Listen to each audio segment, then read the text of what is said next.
I'm John, welcome to my channel, Disquiet Dragons, and this is my weekly wrap up, week ending the 25th of August.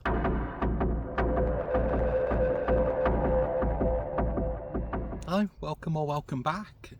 Out and about again. I did pop out to my local town to get some books today, but it was there were so many people, I needed to get somewhere a bit more peaceful, so out and about on my walk again.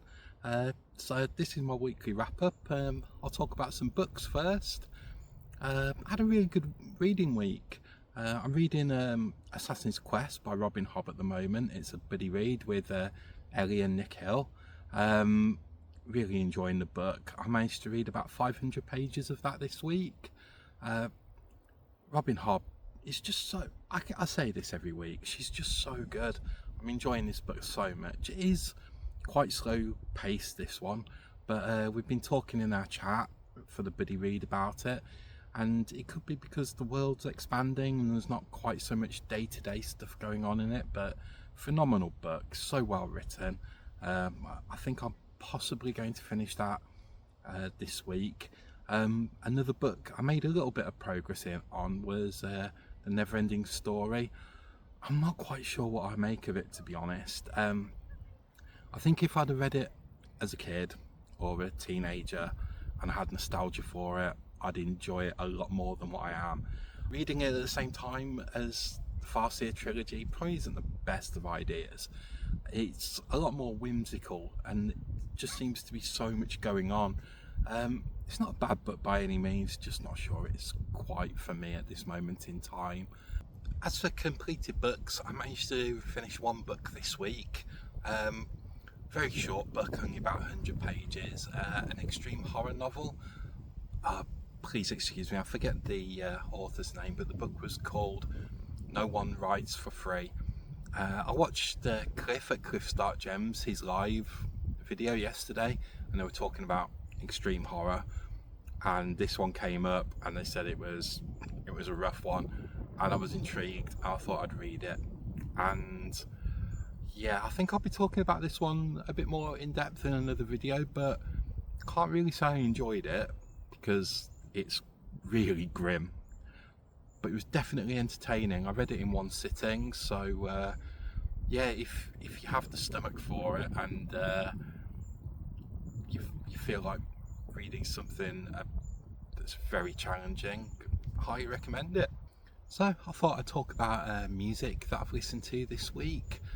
It's been a Metallica kind of week. I treated myself to Master of Puppets on vinyl, so I've been listening to that a lot. Another band I've been listening to this week is a band called Volcandra. Really enjoy them. I heard them on YouTube this week and I listened to about 30 seconds. I thought, yep, that's my kind of thing. And I bought the CD off Amazon, which I've been listening to. Really enjoy it. I can't really say what genre, well, they're metal, but like subgenre. It's like blackened death metal, maybe, I've probably got that wrong, but it's definitely like melodic death metal and black metal influences. Really good. The sound is like epic. It just sounds a big album, if that makes any sense. But if you like extreme music, death metal, that kind of thing, highly recommend checking Volcandra out. And finally, on this wrap up, I'll talk about some of the movies that I've seen this week. I only saw two movies, one at home and one that I went to the cinema to see. The film that I saw at home was, I finally got around to watching John Wick 4. Really enjoyed it. Not my favourite in the series. I thought it's a very long film, 3 hours for that kind of action film. It's too intense for me to watch in one sitting, but yeah, thoroughly enjoyed it. The action scenes were, top tier, as the rest of the John Wick films were. And the second film that I went to see this week, it was at the cinema, and the cinema that I normally go to, they're showing all the Star Wars films again in order, starting with The Phantom Menace. So last night I went to see The Phantom Menace at the cinema again. Really, really good. I know a lot of people don't like Jar Jar Binks, but I can get past him and enjoy the film for what it is. And I do think it's a fun Star Wars film.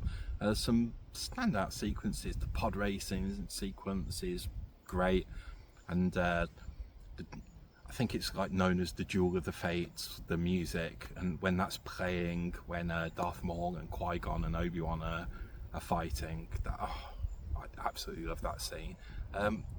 It's not my favourite Star Wars film, but it's a solid 4-star film for me.